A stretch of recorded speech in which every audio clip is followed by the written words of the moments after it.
Sand people often wore additional belts, bandoliers, and/or backpacks over their tunics to carry supplies, and their head wrappings incorporated goggles and face masks, the former to protect their eyes from the harsh glare of the suns, and the latter to filter sand out of the air they breathed.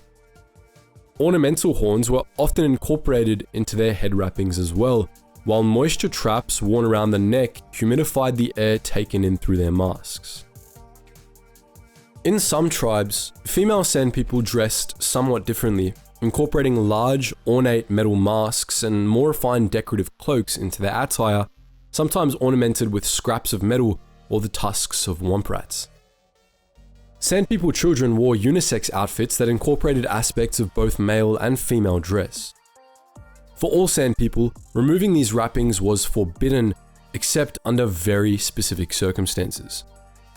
Showing even the slightest bit of skin was punished in most tribes with exile or even death, as it was considered a disgrace to the entire tribe. Sand people could only remove their wrappings in the privacy of their own tents, and only when alone. The only times they were allowed to remove their wrappings in front of others was during childbirth, during coming of age rituals, on their wedding nights, and when alone with their mates. The sand people domesticated several kinds of animals. Dog-like anubas and mastiffs were domesticated for use as guard animals in their camps, where they would assist the women of the tribe in defense against attackers.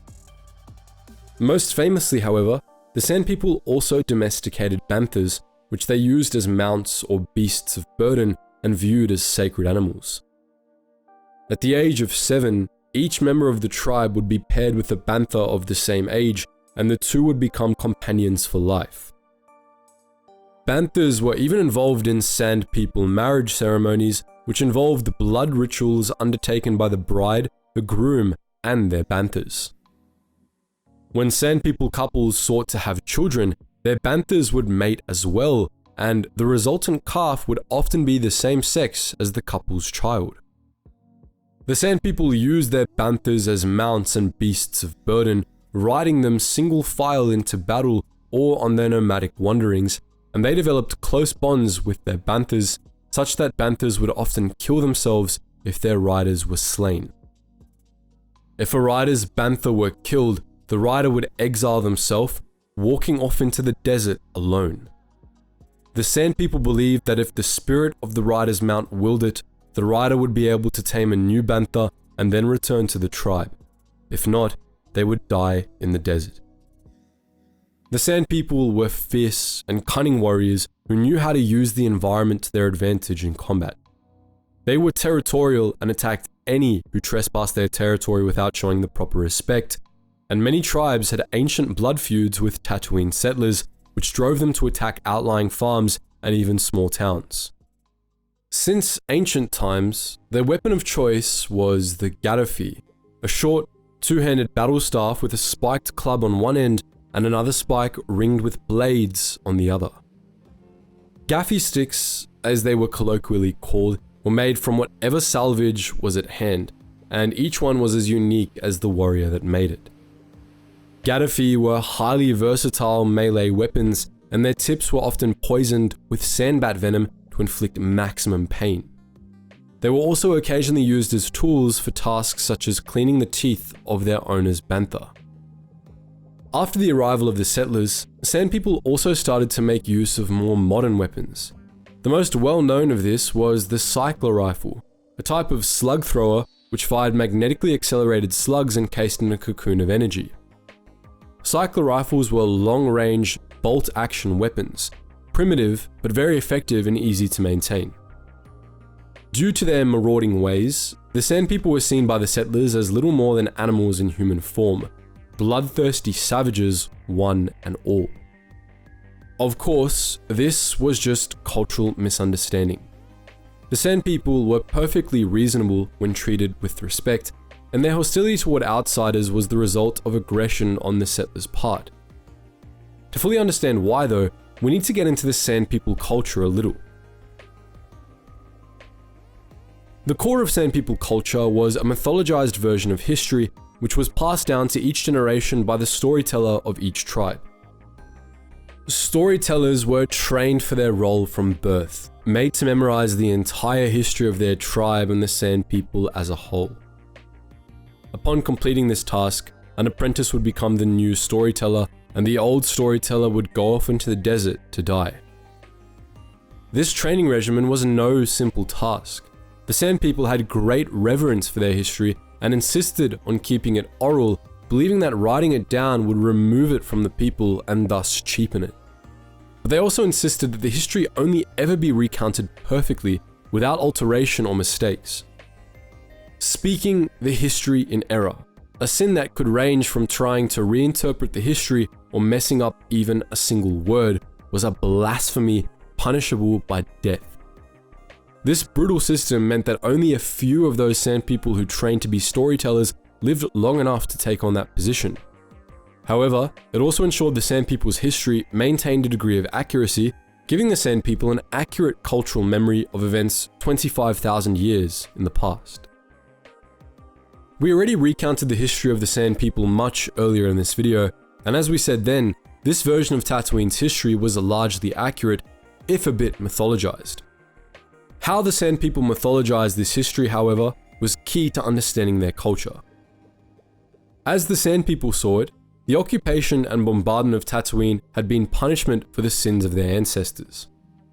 The Kumamga, the Sand People believed, had lived apart from the land, and the builders had been sent to punish them for their arrogance, taking away the worst offenders as slaves and destroying the surface of Tatooine. Those who remained emerged from the caves, determined never to repeat these sins. Though all that remained of their homeworld was sand, they were determined that the sand would not be misused, and that going forward, they would live in harmony with the land. The Sand People believed that they were part of the land and strove to live with it, rather than raising themselves above it like the settlers and their ancient ancestors did. For this reason, they took great care to preserve the natural environment of Tatooine and reacted violently to all who would desecrate it. Their connection with the land was also why the Sand People rejected many forms of advanced technology. They believed that such machines cheapened life by removing the struggle from it, and that this also severed a connection with the land. They especially hated speeders and other forms of artificial transportation, which made them apart from the land physically as well as spiritually. They believed that respect for the land demanded that they always maintain direct contact with it by traveling on foot or on the backs of sacred animals. On the whole, Sand People lived their simple lives by choice. They believed it to be the best way to avoid the sins of their ancestors and maintain respect for what remained of Tatooine. As a result of their beliefs, the Sand People viewed the settlers in much the same way as the settlers viewed them, as murderous savages with no respect for the land or its rightful owners. They lived apart from the land, tearing up the desert for profit with their unholy machines, invading the ancestral lands of the Sand People and driving them away. The Sand People saw the settlers as being much like their ancient abducted, and they hated them for this. This hatred, bolstered by many massacres the settlers had carried out over the years, eventually led to a long-standing blood feud. But enough about the Sand People for now. It's time to talk about Tatooine's other indigenous sentients, the Jawas. The Jawas, like the Sand People, were believed to be the descendants of the ancient Kumamga, but this isn't entirely certain. Some anthropologists instead believe that the Jawas had evolved on another planet before migrating to Tatooine in the distant past, though after it was transformed into a desert, some Jawa clans seem to believe something similar, though the difficulty of translating Jawese means that this could just be a misinterpretation. Other research suggested that the Jawas might have been descended from humans somehow. Nonetheless, the Kumamga theory was the dominant one. If the Jawa were descendants of the Kumamga, their anatomy diverged considerably from their ancient ancestors. Jawas were short and rodent-like, gaunt and generally not very strong. Their faces were shrunken and had beady eyes, and their bodies were covered in tufts of black hair. Jawas had a high body heat, a strong immune system, and rapid metabolism, and they had incredibly strong body odor that most non-Jawas found repulsive, which was intensified by the fact that Jawas considered bathing to be a waste of water.